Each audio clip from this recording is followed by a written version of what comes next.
write your name at the top of his list. And the Statue of Liberty started shaking her fist. And an eagle will fly, and it's gonna be here. I brought to you courtesy of the red, white, and blue. It's time for Veterans Issues, the show that brings you information about veterans, military, and their family. Now here's your host, Ken Robbins. Welcome to Veterans Issues, and we are brought to you by the Red, White, and Blue this week at 4th of July week. Very appropriate to open with Toby Keith and that flag floating in the background. Today's guest is very appropriate too for this time of the year. He's a World War II veteran, 93 years old. He landed at the first wave at Normandy. We're going to talk to Hillman Prestage when we come back. Stay where you are and get you a pen. Welcome back to Veterans Issues. Appreciate you tuning in this week. We are celebrating the birth of our country, 1776, the 4th of July week, as we're doing this show today. It's the day before the 4th, but you'll be watching it during the 4th of July week, and I hope you're celebrating safely. And welcome to the show, the World War II veteran, Hillman Prestage. Appreciate you coming down here to do the show today. Drove all the way from Pell City. Glad to do it. And you're 93 years old, and I showed our floor man out there that you pulled up driving. You was driving. You're a pretty good driver at 93. Well, You made it down that interstate, didn't you? I have drove over on 280. Okay, so you're a good driver. Well, I don't know if you're a good driver. Our Kizzy back here in the back, she's not. You don't want to meet her out on the road. She ain't got but one speed. No. I want all the law enforcement to know that's watching the show today, because she's Well, dead. don't tell law enforcement that I'm out there too much. No. Well, that's good. That you can still do that, and we'll just say you were the Colonel Robert L. Howard Veterans Home down in Pell City. Right. And that's my baby down there. I may join you down there someday. Well, we're Big enough. Come on, join us anytime. It ain't big enough for me and you both. One of us have to leave. Let's go back. A lot of people don't know too much about you, so let's make sure we establish where are you from? Originally, I made my living in Talladega. Talladega. And then after I retired, I moved up to Anniston. Okay, but when did you went in the military at some point? I went in the military when Uncle Sam sent me a letter, welcome. So you was drafted. I was drafted. And what was you think? You learned a new ugly word about that day? Well, it didn't matter how you put it. You had to do it. You had to do it. Yep. Well, where did you go in the military? You went in the Army, though. I went in the Army. I went in amphibian. Well, I went with field artillery to start with. Where you at? In North Carolina. Okay. Fort Bragg? Fort Bragg, North Carolina. And so everything, well, I thought everything was good, but I messed up.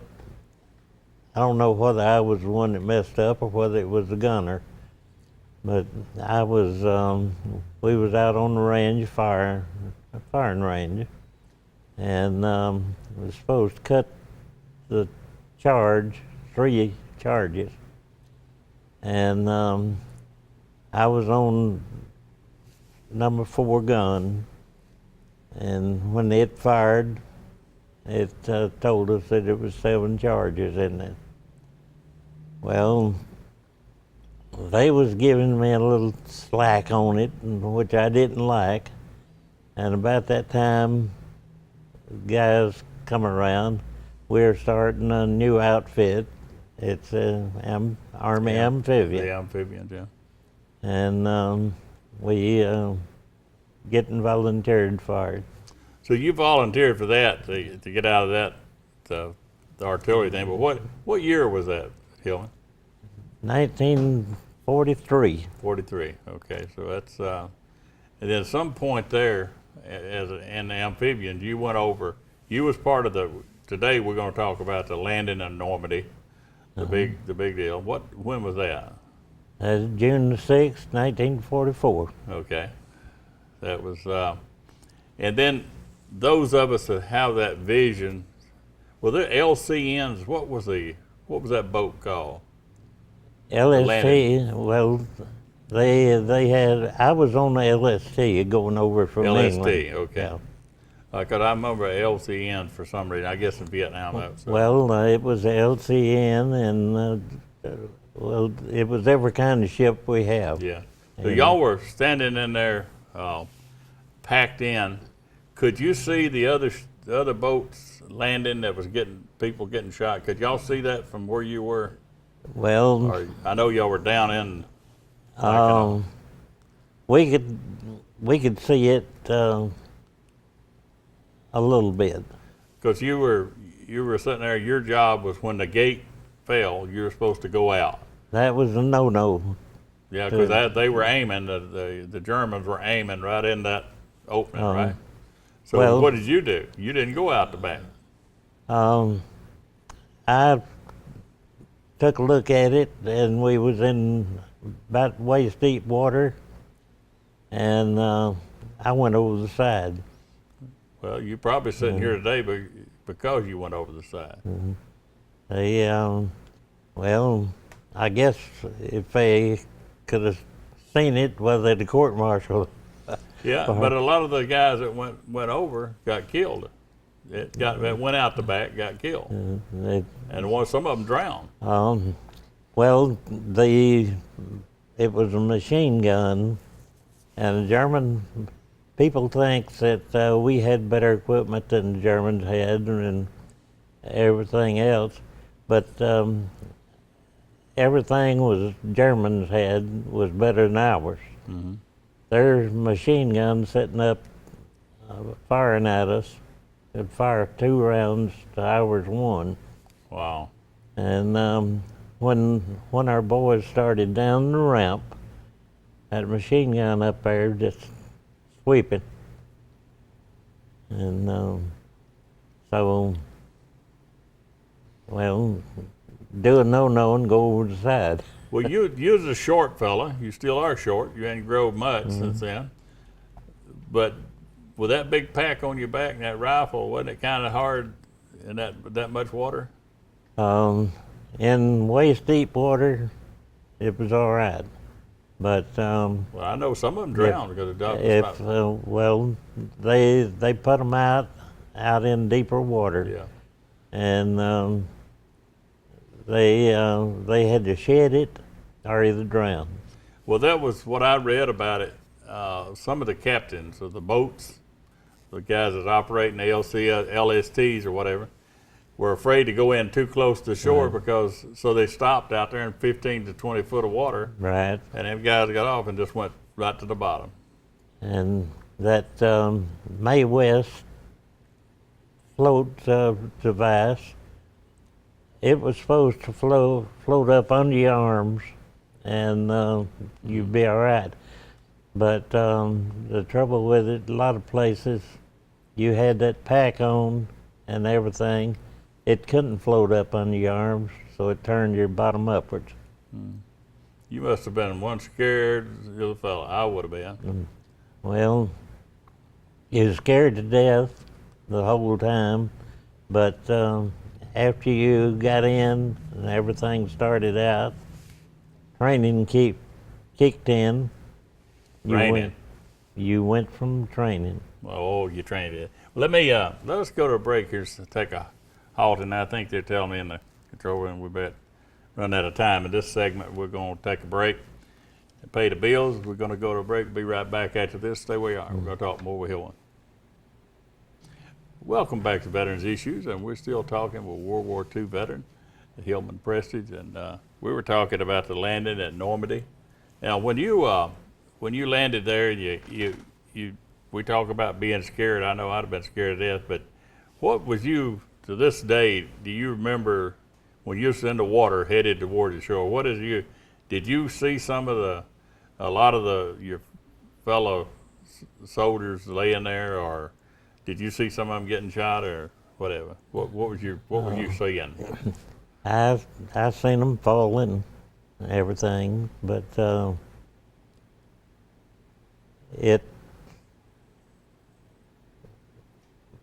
only thing that I was interested in was staying out of sight of that machine gun and getting on up. Well, it took us 12 hours to get it down. What, to get the machine gun? Yeah. And how'd they get it? Somebody threw a grenade in it. Okay. So well, that's what I was told, 12 hours. I don't know whether it was 12 hours or 20 hours. Well, you're not being a general. You wasn't into all that. But when you, I remember a couple of years ago or whatever, you were invited to go back over there for the celebration, and you went, and I've seen 1,000 of your pictures.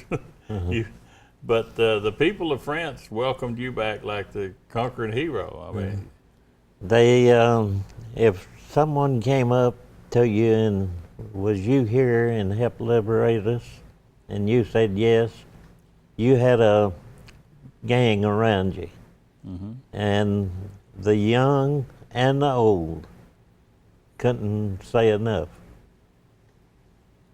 That's amazing. It's good that they appreciate it. And you know what I thought about when you told me this years ago? I thought about the French appreciated your service sometime more than the Americans did. That the French today appreciates your service more than the people here in America. So they kind of forgot about it. It's French in Bayeux, France. They have a sign, and it says there is no more Germans on the street. Well, I tell you, that's an awesome deal. But I remember when you went, I saw some of the pictures when you come back. I want to get the control room to get ready to bring up some pictures, because there were some boys that was on there called the Bedford Boys from Bedford, Virginia.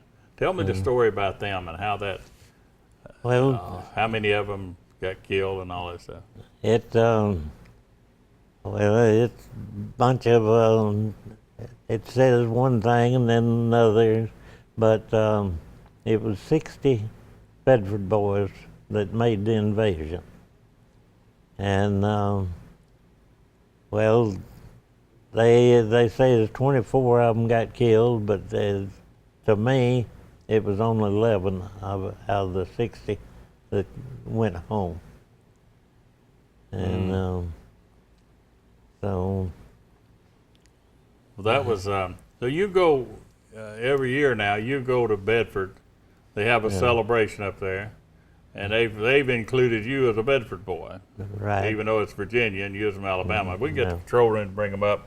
Let's see some pictures, and we'll talk about them and see what we got. There's a picture there. That's you. That's me when I went in service back in '43.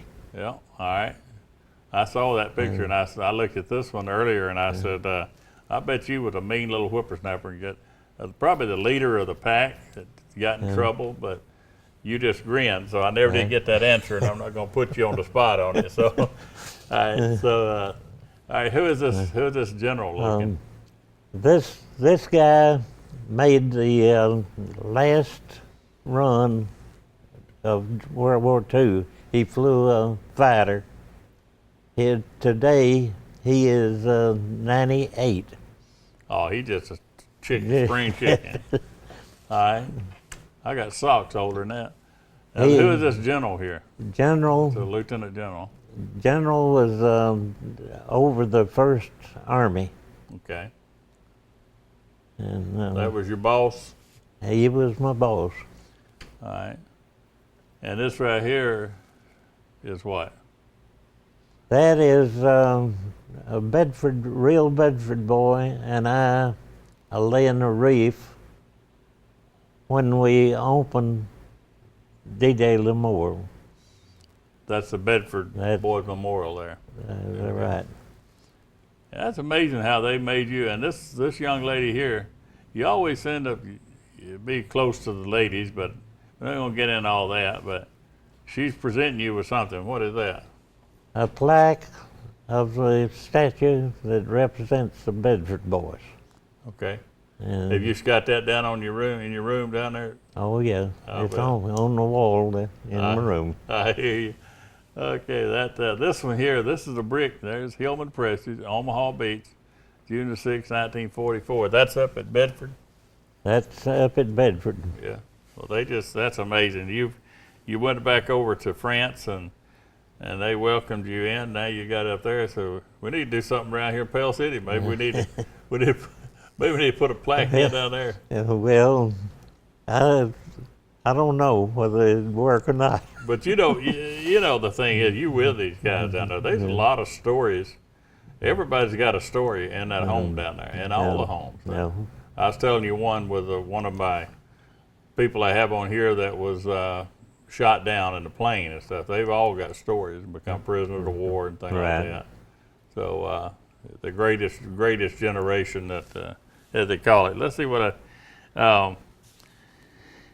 when you go back to Bedford, do they have the whole town like a parade or something up there, or celebration over that, or is that?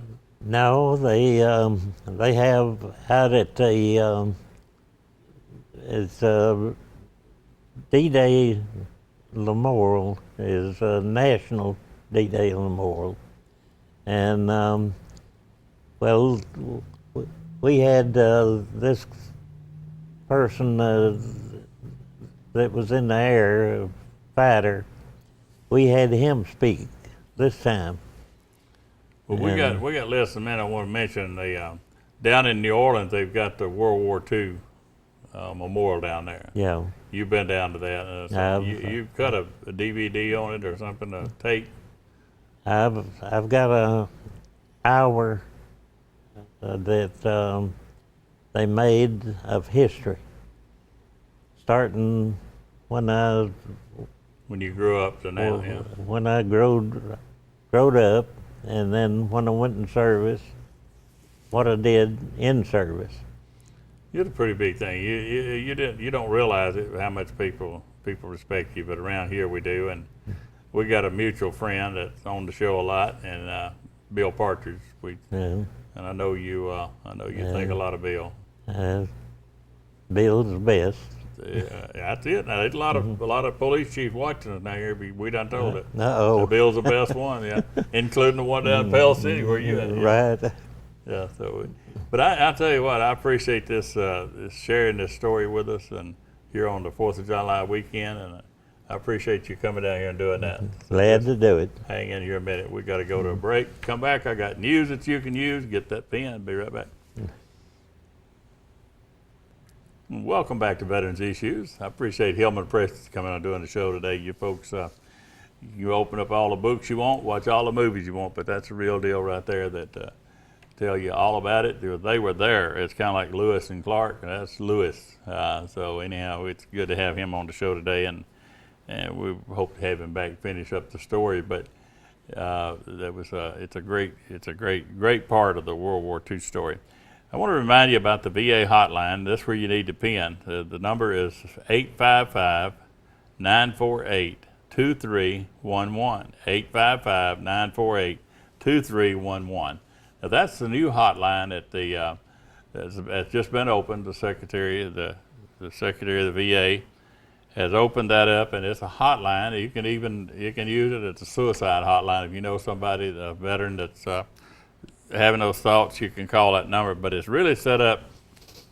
If you got a question about benefits, a question about housing, VA loans, anything VA, that's a hotline that the president has established there at the White House, and you can call that number, 855-948-2311. I guarantee you it works because I've called it just to see if it works. I'm not going to tell you about it unless I know that it does.